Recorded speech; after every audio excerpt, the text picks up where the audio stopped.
Bom, nós somos missionários, então, por vocação. Nós somos psicólogos de formação e teólogos. Eu trabalho na psicologia clínica com abordagem sistêmica. Eu sou especializada em perdas, lutos e traumas. Ele é especializado com patologia infantil, 30 anos cuidando de crianças, adolescentes e patologia. Ele é professor, foi professor universitário há muitos anos. Então, quem tem dom de ensinar é ele, né? Eu tenho o dom de servir naquilo que eu posso. E então atendo, né? Na minha área, e ele atende na dele. Ele é mestre em comportamento humano. Aí, por isso que talvez ele pensa que pode mudar a mim, né? Não consegue. Ele descobriu, como ele disse, faz 30 anos que ele está estudando o comportamento feminino e até hoje continua estudando. Ele não conseguiu ainda atingir o conhecimento necessário. Ok. Mas eu quero falar hoje sobre alguma coisa muito, muito especial, que é sobre a quem nós seguimos. Quem você segue? Você segue o pastor, a pastora, o líder de célula? Quem você segue? Eu tinha 16 anos e eu nasci na roça, no interior do Paraná, Maringá. Não sei se alguém conhece. Uma cidade muito bonita no norte do Paraná. Ah, o pastor é de lá. Viu? Sempre tem alguém. E depois meus pais mudaram para o interior, mais interior ainda, uma cidadezinha que chama Autônia. Nunca ouviram falar. E lá eu me criei nessa cidadezinha, numa chácara, com muito conforto, com muita liberdade da roça, né? Depois, com 15 anos, eu fui estudar em Curitiba, porque lá não tinha faculdade, não tinha nada, então fui para Curitiba para poder estudar. Chegando em Curitiba, um dia eu estava passando na rua e um senhor bem magrinho me entregou um folheto. E esse folheto dizia que Jesus nasceu em Belém, viveu, pregou, curou, morreu, ressuscitou, foi para o céu e um dia voltaria para buscar. E aquele folheto era dobradinho assim e tinha as figurinhas, os desenhos. Eu tinha uma tristeza dentro de mim muito grande. Eu era muito triste. E eu fui para casa com aquele folheto. E eu cheguei em casa, eu morava na casa do meu tio, e eu olhei para o céu e o céu estava azul. E quem sabe, quem conhece Curitiba, dificilmente só o céu é azul, né? Lá é cinza. E eu orei aquele dia e falei: Senhor Jesus, se o Senhor é real, vem ser real na minha vida. E uma paz tomou conta de mim. E eu aprendi a falar com Jesus todos os dias, daquele jeito que eu comecei. E voltei para... No final do ano, então naquele resto de ano, eu orava, eu sentava atrás da casa, na calçadinha da casa, né? E orava ao Senhor todos os dias, do meu jeito, né? Não tinha ninguém. Mas teve um dia que eu pedi para Jesus, e falei: Senhor, se alguém nesse mundo conhece o Senhor do jeito que eu conheço, me leva até essas pessoas. Eu fico pensando como o Espírito Santo guia, né? Guia. E aí eu voltei para casa, para Autônia, e eu cheguei lá, o meu irmão me convidou para ir num lugar onde viviam os americanos. Ele disse: vamos lá, a gente vai jogar ping-pong. Lá tem bastante jovem. E à tarde a gente joga ping-pong a tarde inteira. Quer ir? Eu quero, eu era esportista. Não parece, mas eu já fui. Aí Fomos no domingo, ele falou, mas nós vamos cedo, que lá o pessoal tem uma reunião de manhã. A gente assiste a reunião, almoça com ele, que o almoço lá é bem gostoso. E depois disso, então, aí a gente pode jogar ping-pong a tarde toda. Então tá, então fomos. Ele encheu os bolsos de bolinhas de ping-pong e fomos. Cheguei lá, era uma reunião? Não, era um culto. Aquele lugar era o seminário, o Instituto Bíblico Betânia. Não sei se alguém conheceu. E quando eu vi o pastor pregando, o pastor se chamava Alan MacLeod, eu pensei, esse povo tem o que eu tenho. Foi o Senhor que me trouxe aqui. E então eu pensei, aqui é um lugar. E eu fui para o seminário com 17 anos. Aprender de quem eu queria saber. De Jesus Cristo. Eu queria saber quem era aquele ser que eu sentia dentro de mim. Eu conhecia o que ele fez em mim, mas eu queria conhecer quem era ele. Quem é esse Jesus? Quem é esse Jesus que me deu alegria num momento sozinha por um folheto? Então eu fui estudar. E naquele seminário, eu fico pensando como Deus foi bom comigo. Que eu pude aprender a palavra de Deus num evangelho do reino de verdade, né? No evangelho de cruz, no evangelho de renúncia.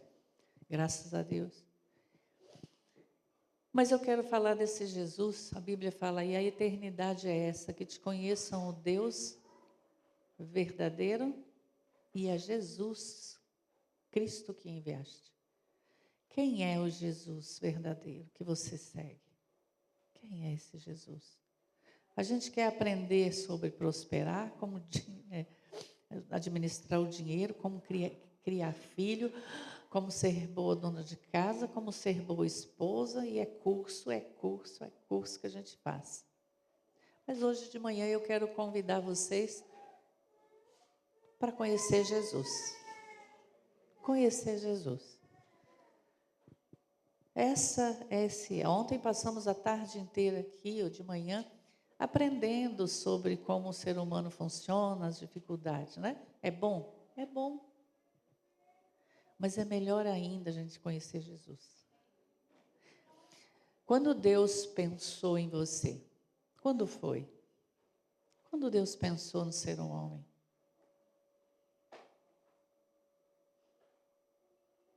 Quando foi que Deus pensou em você?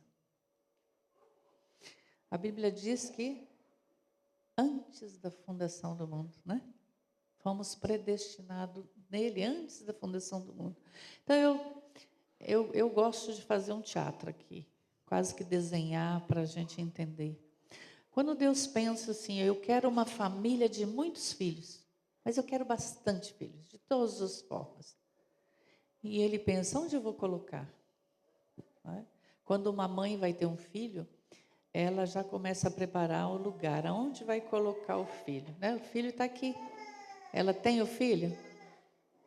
Ela tem, mas ainda não tem no braço. Então, quando Deus nos tinha, né, nele, Ele pensou, eu vou fazer um lugar. Que lugar era esse? Então, Ele arrumou a terra, né, no universo todo. Ele pegou a terra que era sem forma e vazia, organizou a terra. Quando a terra estava toda organizada, ele botou a vegetação, botou os animais, arrumou tudo e viu que era tudo muito bom. Depois que estava tudo muito bom, ainda ele fez um jardim, né? Tudo que já era bom, ele fez um melhor ainda, um jardim, um lugar para o homem viver. E ali ele colocou o homem. E viu Deus que tudo era muito bom. Aí ele criou o homem. Quando ele cria o homem, ele fez do quê? Das coisas mais preciosas que tinha? Do que ele fez do ser humano? Como disse meu marido hoje de manhã, Deus é criativo. Ele pegou um pouco de barro e fez o homem. E não... Porque como a gente é bipolar, eu preciso das coisas bem estabelecidas, entende? E ele acha que o homem, mais do que regra e padrão, tem que ser criativo. E o padrão tira a criatividade do ser humano. Aí, tá vendo como a gente tem problema? Aí... E Deus é criativo, então Ele pegou o que é um tanto de barro e fez o ser humano do barro. Ele tinha os motivos dele. Ele já tinha criado. Eu não sei como Deus fez os anjos. Eu não sei como Ele fez os arcanjos, os serafins e os querubins. Eu não sei como Ele fez. Onde colocou, como é o mundo desse povo. Mas Ele nos revela como fez o ser humano. Então, isso aqui que a gente vai entender. O querubim maior diz que foi feito das pedras mais preciosas que existe. Entre o querubim e o ser humano que foi feito do barro, qual valeria mais? Né? Se a gente for botar valor na matéria. Mas também diz que aquele que foi criado com o mais precioso das pedras, não deu muito certo. Aí ele faz o homem do pó da terra. E sopra nesse ser humano o fôlego da vida. O fôlego da vida de quem? De quem? Quando você assopra, da onde sai o sopro?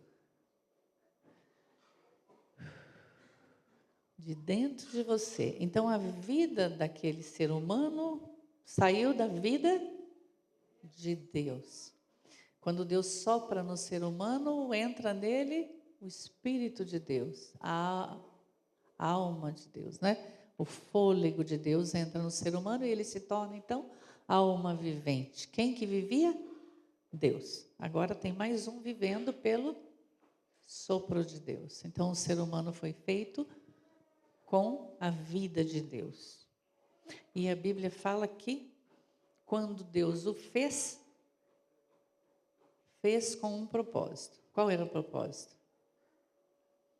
Né? Romanos 8 fala que Deus nos criou com um propósito. De sermos uma família. Né? Sermos muitos irmãos. Esse é o propósito de Deus. Então Ele criou aquele ser humano e deu uma ordem para ele. Vai, ganha muito dinheiro, compra carro, constrói casa. Foi isso que deu? Ele disse o que para o homem? Crescer e multiplicar. Domina sobre a terra. E deu uma ordem. Ó, tem uma árvore aqui da vida e tem essa do bem e do mal. Essa aqui você não coma. Essa você pode comer de todas. Dessa você não come. E ele come daquela árvore. Pergunto para você, o que leva aquele homem a comer aquela árvore? O que leva o homem? Tinha tudo. E ele olha para aquela que não era para comer, comeu. O que fez aquele homem? Aí eu fico com teatro na minha cabeça. Eu penso, todos os dias Deus desce para conversar com ele, porque é isso que Deus queria. Comunhão, relacionamento, uma família de bastante gente. Se a gente, depois de tanta geração caída, né, que vem do Adão até nós, gostamos de vir para a igreja, ficar reunido, comer junto, imagina Deus, né, que nos criou para relacionamento. Aí eu penso, Deus todos os dias chegava para Adão, e Adão dizia, ó Senhor, olha aqui, ó, eu tenho um bicho aqui, tem uma tromba grande, o Senhor criou isso aqui, estou pensando de botar o nome de elefante, o que você acha? Adão, acho interessante, ó. Ele vem assim, né? Você gosta desse nome, Adão? Gosto, achei legal. Então tá bom, então posso colocar. E as conversas deviam ser por aí, né? Aí tem a mulher, ó, Senhor, essa mulher não está muito boa hoje, não, está meia. Não, Adão, a mulher funciona assim, ó, ela tem hormônio, tem TPM, cuida. Eu penso que as conversas deviam ser por isso. Aí todo homem ri. Uma mulher é um bicho que tem hormônio, gente, altera. Os homens não, os homens ficam assim, ó.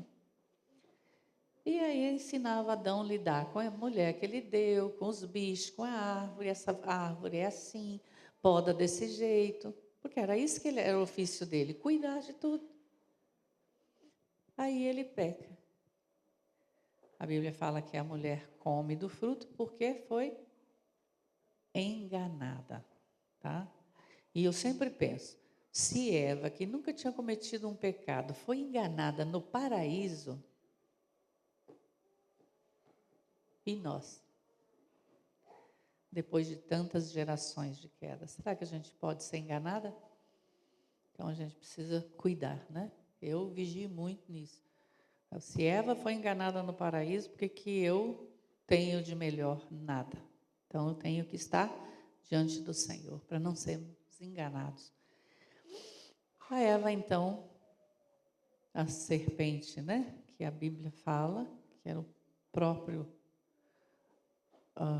inimigo, Satanás, que vai lá no Éden e diz para ela: você pode comer desse fruto? Ela disse: não, não posso. Deus falou que eu não posso não posso tocar nem comer.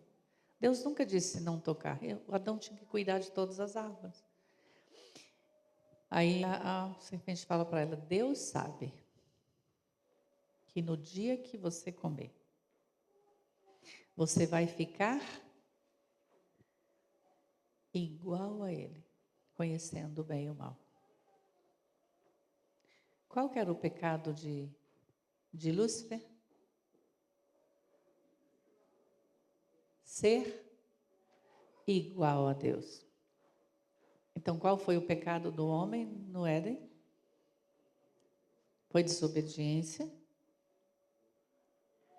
foi adultério. Qual foi o pecado? Foi o querer ser igual a Deus. Ele aderiu ao pecado de Lúcifer. Eu serei igual a Deus, conhecedor do bem e do mal. E aí ele pensou: puxa vida, eu vou fazer uma surpresa para Deus amanhã. Quando ele chegar aqui no Éden, eu já resolvi tudo.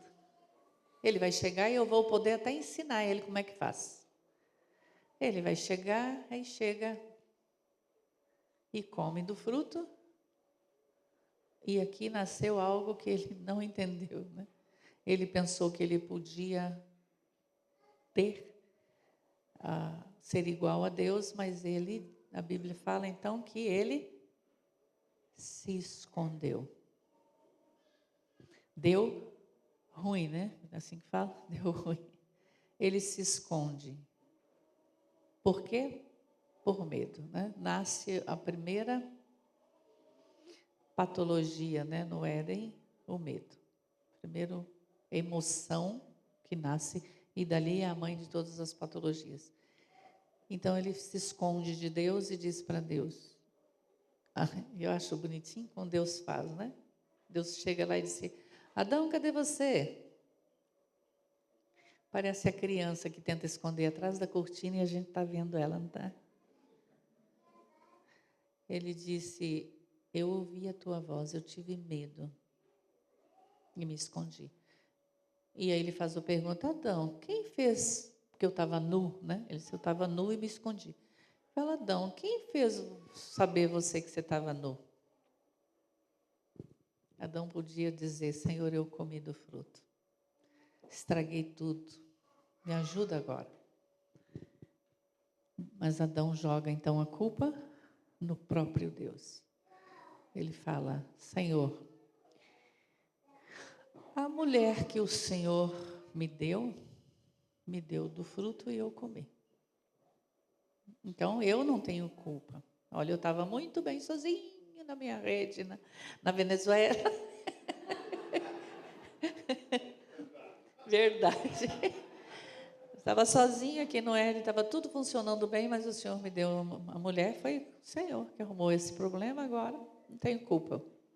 E aí, então, precisou. em Gênesis 3:15 diz o que então?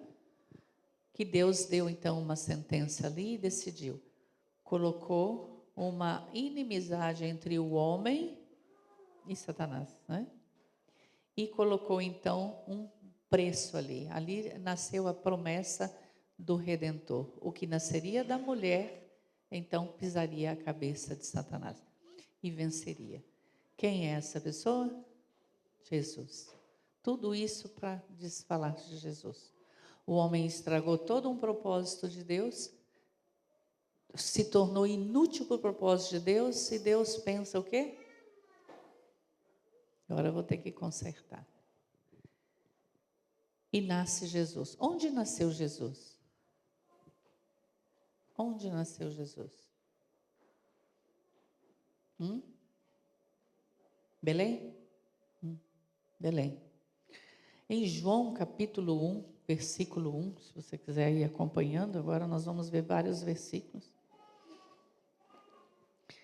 Diz assim, João 1:1. No princípio era o Verbo estava com Deus e o Verbo era Deus. Ele estava no princípio com Deus. Todas as coisas foram feitas por intermédio dele e sem ele, nada do que foi feito se fez. Onde estava Jesus? No princípio? Onde ele estava? No princípio com Deus. A Bíblia fala que todas as coisas foram feitas por intermédio dele. Então, quem fez a árvore? Jesus. Quem fez o cachorro, o elefante? Jesus. Quem fez o homem? Jesus. Ele fez. E aí eu fiquei imaginando, puxa vida, Jesus que fez todas as coisas, Jesus estava lá na criação. Antes da criação ele devia estar. Quem era esse Jesus? Que forma ele tinha? E eu começo a pensar nisso. Então eu vejo em Filipenses 2, de 5-8, que o Verbo, aquele Deus que estava lá no início, se faz carne humana agora, como fala Gênesis 3:15, que ele viria.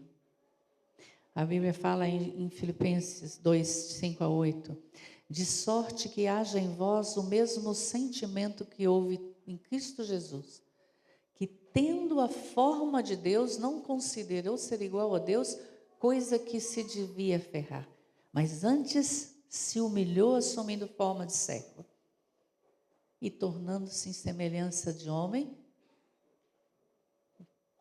é obediente até a morte, e morte de cruz. Esse Deus, aí a mente humana, a minha mente pensa, que forma era essa que ele tinha, que abandonou a forma de Deus, e nós temos que ter o mesmo sentimento dele. Que sentimento ele tinha? Aí eu faço um teatro na minha cabeça, né? Aí eu penso, estava Deus, eu conheço a Bíblia, ela fala que tem o Pai, o Filho e o Espírito Santo. É 3 pessoas, pelo menos, né, que nós entendemos na revelação que temos. Aí eu penso as 3 ali. E diz que ele era igual a Deus. Ó, eles tinham o mesmo lugar. Eram 3 pessoas com a mesma autoridade, poder, forma. E Jesus, então, assume a forma de servo. Para os outros 2, a Bíblia fala, e assumiu a forma de servo. Era da forma de Deus e assumiu a forma de servo. Então eu penso assim, estou eu, meu marido, meu filho, ou todo mundo aqui tem a mesma forma, a gente já tem autoridade diferente. Mas vamos pensar, eu e 2 irmãs, A gente é a mesma pessoa, parecidas, e temos a mesma nível de autoridade, de filiação. E eu assumo ser servas dela, entende? Por escolha minha, ninguém me impôs, você vai me ser. Não, eu escolho me humilhar e ser servo de vocês duas. E na igreja funciona assim, né, irmã? Todo mundo quer servir o outro, ser servo. E Paulo fala, tende em vós o mesmo sentimento de assumir ser servo. Mas quando Jesus assume ser servo, ele perde a forma de Deus. Qual é a forma que ele tinha? Não sei. A minha cabeça não consegue entender ou ver a forma que ele tinha. E eu sempre penso, se eu me transformasse numa barata é nojenta, né, gente? É o bicho que eu tenho mais asco, é barata.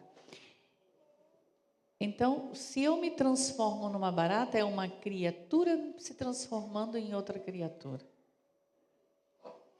Mas Deus, se for abandonar a forma de Deus, que eu não posso imaginar, e se transformar em ser humano, né? Porque ele se transformou em servo, para Deus eu vou. Precisamos aqui agora resgatar o homem ali. Nós criamos e ele estragou tudo. Quem vai lá consertar? Um deles fala, eu vou. Sai da forma de Deus agora e vem em forma humana. Como foi a forma humana? Quem criou a mulher?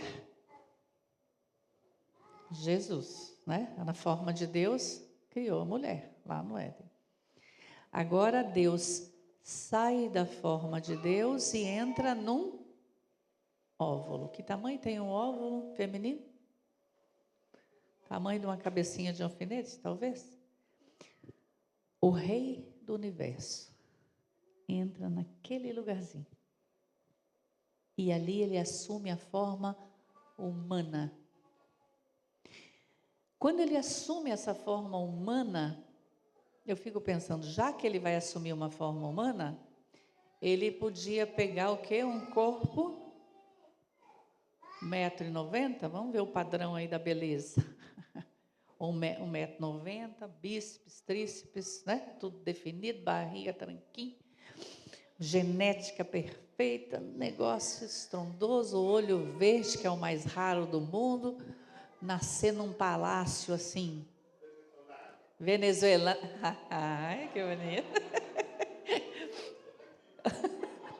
Foi ele que disse, o pastor que disse. E como diz que é a aparência de Jesus? Que a Bíblia fala da aparência dele? Não tinha beleza nem formosura. Procuramos nele e não tinha nada que agradasse. Eu sempre comento, isso aqui é meu, não fala para ninguém. Se o Espírito Santo que trouxe o Senhor e botou num óvulo, a aparência física dele, ele herdou de quem? De quem? Da Maria. Então, essas Maria que pintam por aí bonita, não deve ser não, né? Só uma dica. Então, a aparência de Jesus, ele herdou da feminina, da mãe. E ele tornou-se, então, carne humana. Ele se tornou homem. E como homem, então, ele nasceu onde? No melhor palácio, com o melhor físico. O físico não foi. Qual o lugar que ele, então, nasceu? Como homem? Na manjedoura em Belém. Aí ele nasce ali naquele lugar, ali nasceu o Salvador. Ali nasceu aquele que ia refazer o que o primeiro homem estragou, agora ele vem para consertar. Aí ele vive, né? Vive até os 30 anos, ele vive numa cidade chamada, num lugar chamado Galileia, onde era a terra dos gentios. E viveu uma vida irrepreensível, né? Em 1 Pedro 2,22 fala, no qual não cometeu pecado, nem dolo algum se achou em sua boca. Olha esse Jesus. E ele foi criado no meio dos gentios. Diz que a Galileia ali era um lugar onde todo mundo vinha, de tudo que é canto. Porque ali tinha, os comerciantes faziam comércios ali. E ali também tinha plantação de uva, de trigo, criação de bicho. E Jesus cresceu naquele meio ali. E foi carpinteiro, né? Aquele que fez, eu gosto de pensar, né?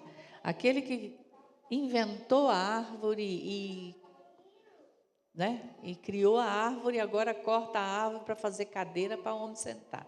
Olha, é assim que ele viveu, né? Sendo humilde. E ele fez uma obra perfeita e irrepreensível. A Bíblia fala em Atos 10:38. Como Deus ungiu a Jesus de Nazaré com Espírito Santo e poder, o qual andou por toda parte, fazendo bem e curando todos os oprimidos do diabo, porque Deus era com ele. Então Jesus fez a obra que ele fez no poder de quem? Do Espírito Santo. Ele não fez no poder dele, do braço dele, da inteligência dele como homem, mas o que ele fez foi no poder do Espírito Santo que o ungiu para fazer a obra. E depois de toda a obra feita, ter vivido uma vida perfeita, irrepreensível, curando, pregando, ele foi ungido rei. Foi? Qual foi o prêmio que ele teve? A cruz. Ele morreu pelos nossos pecados. Eu gosto de pensar assim, ó. Jesus sempre dizia, quando ele pregava, ele dizia, eu não vim fazer a minha vontade, mas eu vim fazer a vontade daquele que me enviou. Adão quis fazer o quê? A vontade dele. Vem agora o Jesus fazendo a vontade do Pai. Então, nenhum momento ele fez a vontade dele. Em Isaías 53, fala assim: quem creu na nossa pregação e a quem foi revelado o braço do Senhor? Porque foi subindo como renovo perante ele, como raiz de uma terra seca, não tinha aparência nem formosura. Olhámo-lo, mas nenhuma beleza havia que nos agradasse. Era desprezado e o mais rejeitado entre os homens. Homem de dores e que sabe o que é padecer. E como de quem os homens esconderam o rosto era desprezado, e dele não fizemos caso. Certamente ele tomou sobre si as nossas enfermidades e as nossas dores levou sobre si. E nós o reputávamos por aflito, ferido de Deus, oprimido. Mas ele foi transpassado pelas nossas transgressões e moído pelas nossas iniquidades. O castigo que nos traz a paz estava sobre ele, e pelas suas pisaduras fomos sarados. Todos nós andávamos desgarrados como ovelhas, cada uma se desviava pelo caminho, mas o Senhor fez cair sobre ele a iniquidade de todos nós. E em 2 Coríntios 5:21 diz assim: aquele que não conheceu o pecado, Deus o fez pecado por nós, para que nele fôssemos feitos justiça de Deus. Sabe qual é a maior justiça de Deus? É você em Cristo. Cristo em nós, a esperança da glória, diz Gálatas 3:27. Todos aqueles que foram batizados em Cristo, de Cristo se revestiu. Essa é a justiça de Deus. E esse Jesus morreu. Quando ele morre, a Bíblia fala que ele desce ao Seol. Todos que morriam desciam a um lugar chamado Seol, que é onde ficavam as pessoas que morriam. Cada um tem a sua doutrina. Estou só dizendo para onde ia o povo. Assim dizia a Bíblia. Pedro fala, e desceu, né? Levou cativo o cativeiro. Quando ele desce, aí eu faço um teatro de novo, ele desce ao inferno. Está uma festa. Matamos o cara. Acabou, matamos. Acabou a festa. Agora matamos o ungido de Deus. Resolvemos, terminamos com Adão, agora terminamos com esse também, né? Acostumado a matar tudo que é profeta, né? O inferno não quer permitir isso. E eu penso assim, aí Jesus chega naquele lugar, chega ao inferno e fala o quê? E aí eu penso que ele chega e só põe a mão, me dá, né? Me dá.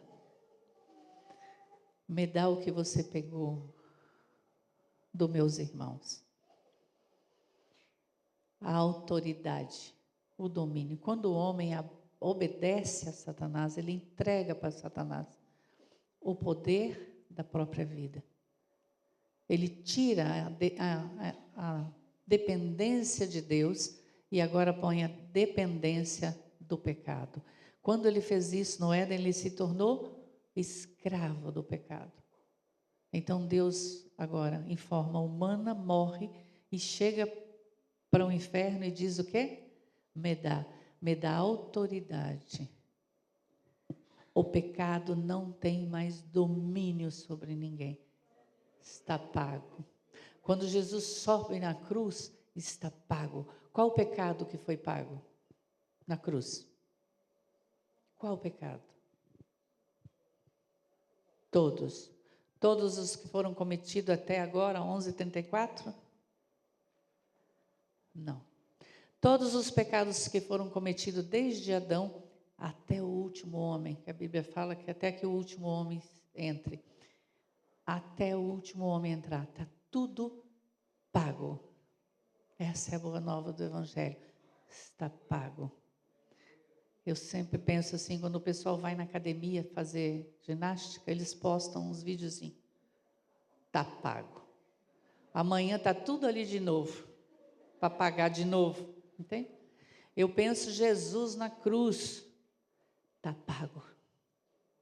Está pago. Resolveu o problema do pecado. O pecado não tem mais domínio sobre você. Você não é mais escravo. Você não precisa pecar. Está pago. Está pago. Quando você chegar diante de Deus, e a Bíblia fala que todos nós vamos chegar diante de Deus, o que vai fazer com que você não esteja com Ele? É o seu pecado? É o seu pecado? Você acha que se você estiver em pecado, você chega diante de Deus e vai dizer, eu estou em pecado? Meu pecado me separou dele? O teu pecado está pago? O teu pecado já está resolvido? Então, o que vai fazer com que você seja condenado diante de Deus?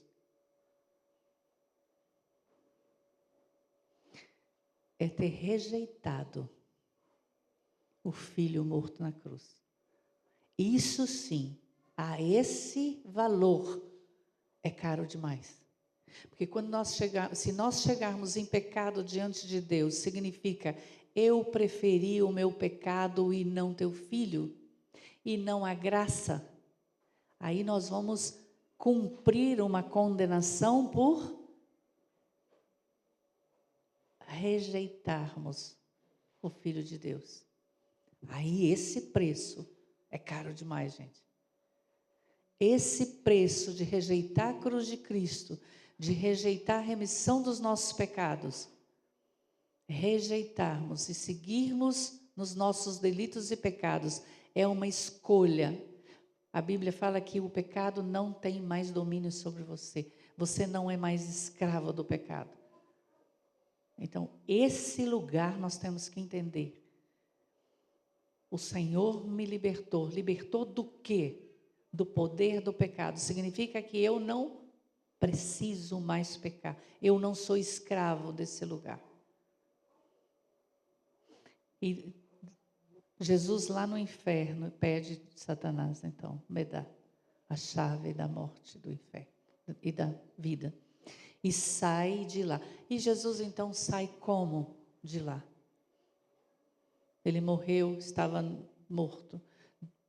Quem o faz ressuscitar? Ele simplesmente sai ressurreto? Ele não sai de lá pelo poder dele. E o que fez com que ele não ficasse lá?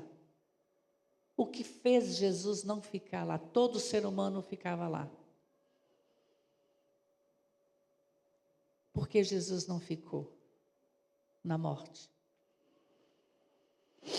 A Bíblia fala que o salário do pecado é a morte. Jesus não tinha pecado. Ele não ia ficar por causa disso. Ele não tinha pecado. E a Bíblia fala que ele foi exaltado. Em Atos, né? Fala assim, por isso também Deus o exaltou sobre... Não, ressuscitando aqui, ressuscitou, Atos 2, 24. O qual Deus o ressuscitou dos mortos, rompendo os grilhões da morte, porque não era possível que fosse retido por ela. A morte não pôde reter Jesus por um único motivo: ele não tinha pecado. Só é retido na morte quem tem pecado. E aí ele foi exaltado, né? Em Filipenses 2, de 8 a 11, diz que porque Deus o exaltou sobremaneira e lhe deu um nome que está acima de todo nome, para que o nome de Jesus Cristo se dobre todo o joelho, no céu, na terra e debaixo da terra, e toda língua confessa que Jesus Cristo é Senhor, para a glória de Deus Pai. Jesus está onde? Assentado à direita do Pai. E onde a Bíblia fala que nós estamos? Aonde é o lugar dos santos hoje? Pedro fala: vós estáis em Cristo, assentado nos lugares celestiais, em Cristo. Lá é nosso lugar.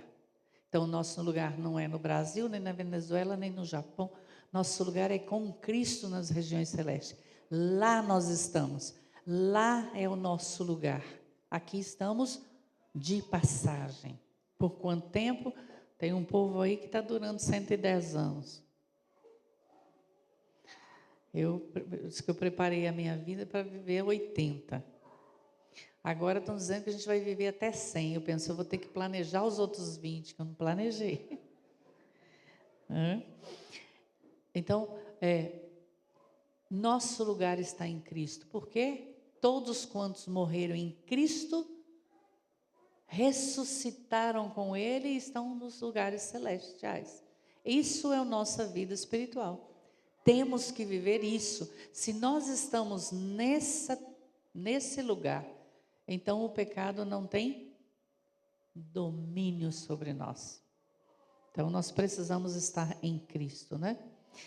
E a Bíblia fala então que ele vai voltar. Em Atos 1:11 fala: e esse Jesus que dentre vós foi recebido em cima do céu, há de vir assim como para o céu ouvistes ir. E o Jesus então que ressuscitou, ele vai voltar para buscar o povo que ele criou lá no Éden. Que ele queria ter uma família de muitos filhos igual a ele, igual a Jesus. Como nós não conseguimos ser igual a Deus, o que o próprio Deus faz? Emanuel desce para mostrar para nós, para sermos um com Ele. Então Ele se faz homem e nos resgata para Ele. E diz que vai voltar para nos buscar, nos preparou lugar. E eu sempre penso, às vezes eu vejo uma nuvem bonita no céu. E olho e falo: Jesus, você não quer aproveitar essa? Está tão bonita. Volta, né? Estou querendo ir. E a Bíblia fala em Apocalipse 22:12: Eis que cedo venho, e o meu galardão está comigo para dar a cada um segundo as suas obras. Esse é Jesus. Ele vai voltar para nos buscar. Ele volta como homem. A Bíblia fala então que ele é o segundo Adão. Eternamente nós vamos conhecê-lo como homem. A forma dele, de Deus, nunca mais ele terá. Nós o vemos como unigênito do Pai. E como unigênito do Pai, nós estaremos com ele como o primeiro de muitos irmãos. Então Jesus inaugura, quando ele ressuscita, ele inaugura uma nova raça. Que Pedro fala sobre isso? Sois raça eleita, povo de propriedade exclusiva de Deus. Nação santa. Né? Esses somos nós. E eu pergunto para você, você é isso?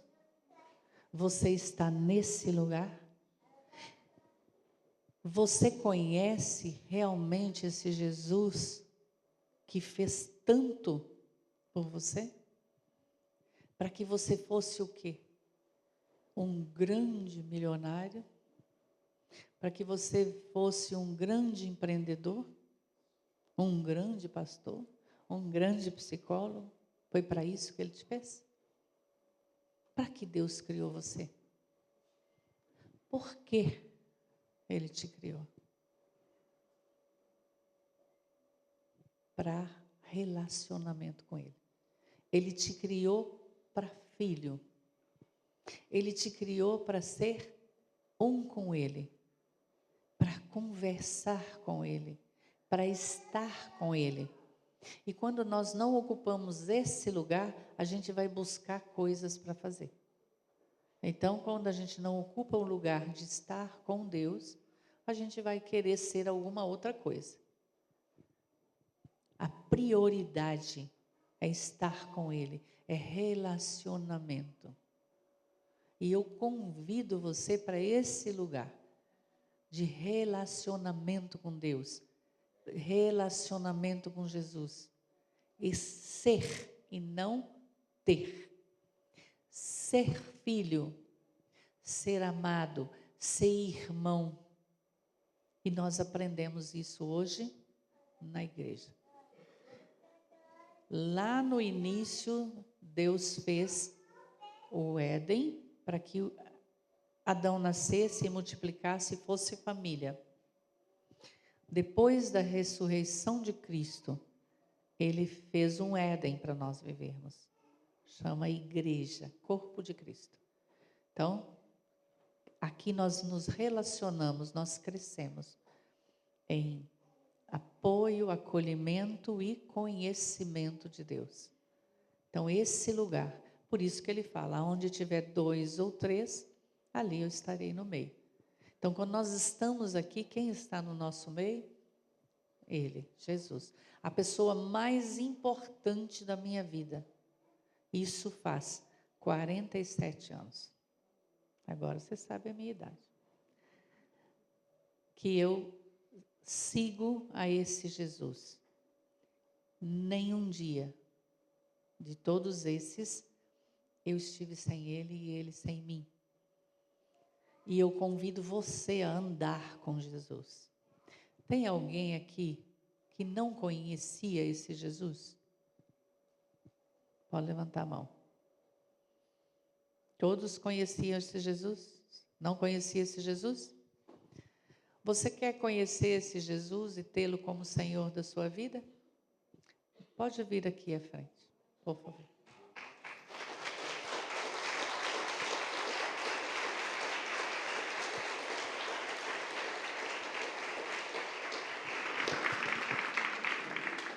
Tem mais alguém? Não tem, eu vou pedir para o pastor aqui orar por ele, por favor. Chega aqui, irmão.